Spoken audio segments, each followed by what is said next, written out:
Hey, what's going on, guys, and welcome back to the range. I'm going to run my Glock 17. This is the Glock that I was using before I jumped onto the P320 bandwagon some years ago when the M17 commemorative was released, and I bought my first one. So as I indicated in a post, this is a Glock 17. I have Dawson Precision Charger night sights. Very robust, very accurate sights.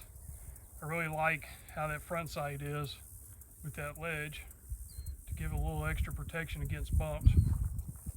However, the sights are a bit dim. Also, I have a Zev Technologies Pro trigger in it. I'm not sure if they make this anymore. Maybe they make a different version of it. I do have the Zev Technologies Pro Magwell. And also, I do have a threaded Zev barrel. I'm not going to be using that today, just going to be running the stock barrel. It's been some time since I've shot this. It's going to be interesting to see how this trigger works out for me. The last time I shot it, I was having issues with bump firing. It's purely the operator, not the gun, where I would fire a shot and under recoil, I would press off another shot. This trigger's very nice, probably almost too nice, but this is a duty rated trigger, so with that, probably need to have a little bit more skill set than I had at the time for this. And I actually went back to a standard Glock trigger because of that. So, but now that I've got the X10 broken in real nice and the trigger's actually pretty nice, probably not quite as nice as the Zev, let's give this a try and see what happens.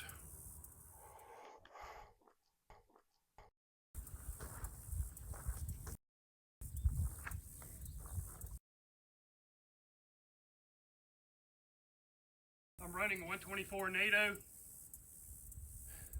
I don't even remember what type of ammunition I was running in this prior on the P320. Okay,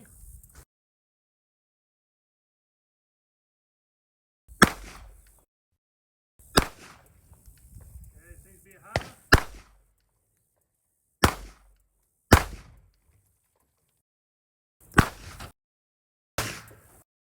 It seems to be shooting just a tad high.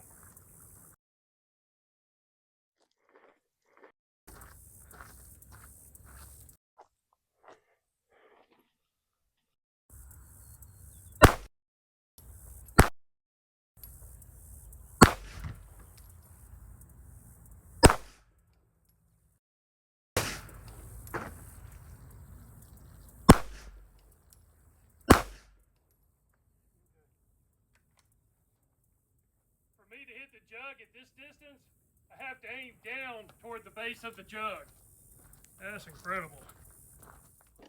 So case in point, here's one of my jugs. It's actually a nice size jug, kind of a B zone.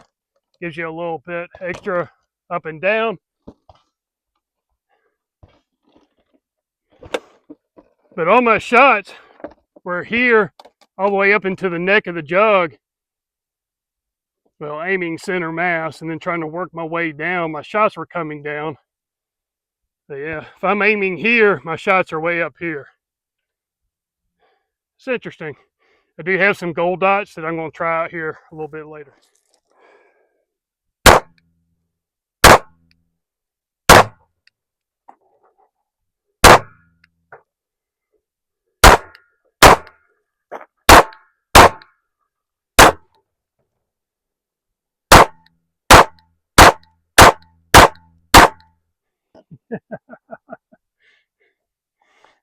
That jug didn't have a lot of water in it, so the round's probably just zipping right through. One thing I've noticed so far is the effects on these water jugs is nothing compared to the 10 millimeter. Even shooting 180 grain full metal jacket. We'll get some chronograph data here in a little while to see what this is doing. But as you can see, some of the targets, when I do make hits, and I'm making my share of misses out here, just really isn't very impressive on target. Again, we are shooting ball ammunition, and if you have to resort to ball ammunition for self-defense, which I don't recommend, you might want to consider something a little bit larger. All right.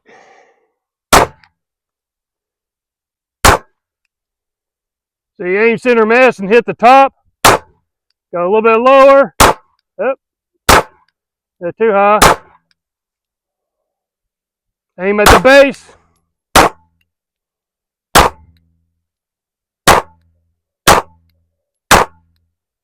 See, that only has maybe about 1/10 of a jug of water in it.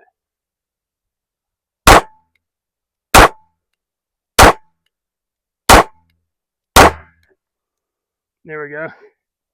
Finally had to work my way low enough to where the round's actually hitting water in the jug. Let me set up some fresh jugs.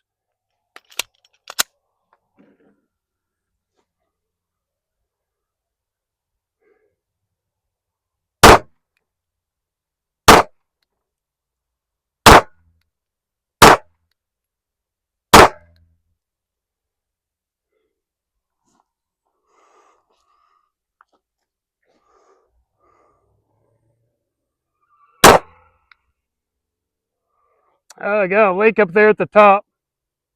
That was high. High. I'm just aiming high. Low at the base. There we go.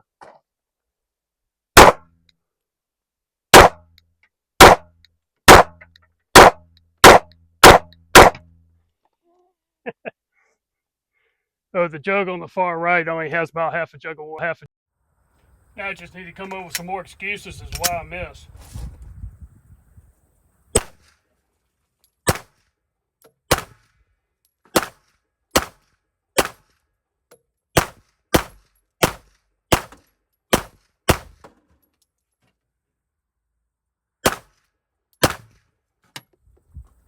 There's a contact shot for you.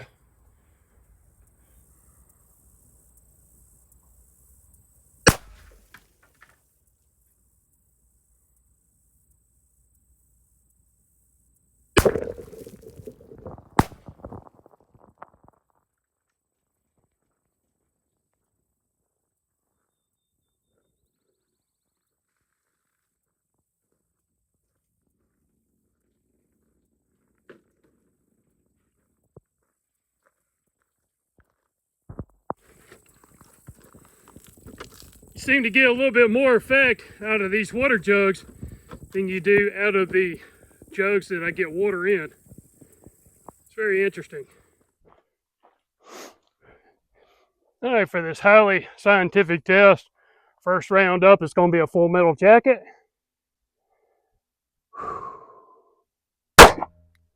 This one's going to be a gold dot. Can you tell the difference?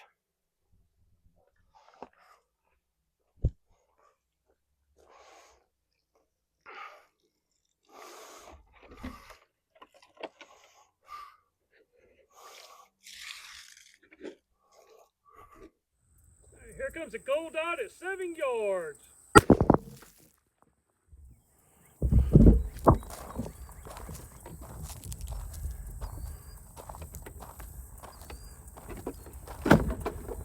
Unfortunately, the range closed and I had to come on back home. Good thing is I'm not too far away from the range. I did enjoy getting my Glock 17 out and shooting it. You know, it's been a few years since I've shot it. It was a bit nostalgic. You know, I did carry a Glock 22 when I was on the job. And occasionally I'd carry the Glock 27 as a backup to it. I do like this. It's a gentle shooter compared to the 10mm. I will say it is snappy. It's almost like the 10mm has, I hate to use the word wallop, but it's more of a wallop in the hand, whereas this is a little snappier. But I mean, it's still very pleasant to shoot, especially shooting 124 NATO, and also I was shooting Spear 124 grain plus P gold dots. Now, unfortunately, somebody didn't check their equipment before they head out to the range, and the chronograph didn't have any juice in it, so I couldn't chronograph any of the ammunition. But don't worry, I've got plenty more. And next time I get out to the range, I'll chronograph the ammunition and give you all those figures.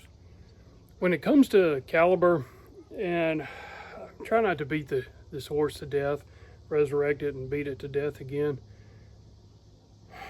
All I can say, guys, is do your due diligence in choosing not only what caliber that you're carrying, but what type of handgun you're carrying and what type of ammunition you are carrying. And make sure that you're testing your equipment to make sure that it's doing exactly what you want it to do. I will say I have really no experience with the Gold Dot, and I shot this 124 plus P into a water jug at about 7 yards. It did a pretty good job hitting the water jug. However, then it flew probably about another 5 or so yards and hit one of those blue plastic barrels and bounced off. I'm not saying that a water jug is a ballistic test by any stretch of the imagination. If I was a betting man, or if I would actually have guessed as to the performance of this, I honestly thought this was going to go into one of the blue jugs that was behind my gallon water jug. And I wasn't trying to hit the blue barrel or hit any blue barrels.